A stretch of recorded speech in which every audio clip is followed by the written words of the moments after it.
E aí, pessoal? Eita, velho. Nós estamos aqui agora, pegando agora lenha para fazer a fogueira de hoje. Hoje vai ter uma brincadeira familiar, uma reunião familiar, que é muito importante, né?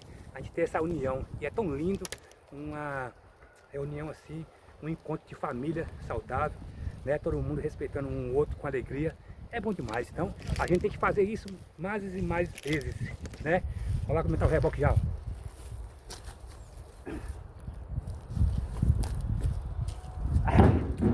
Ah, que é gigante. Para trabalhar é comigo mesmo. Graças a Deus. Mas nós vamos fazer essa fogueira. Já tem uma fogueira lá já. Mas nós vamos providenciar outra, porque tá muito frio aqui em Brasília, pessoal. Tá frio, frio e gelo mesmo. 10 graus durante o dia. E à noite eu acho que tá quase zero. É isso aí. Beleza? Só o ouro. Curte lá. Compartilha. Se inscreve no meu canal.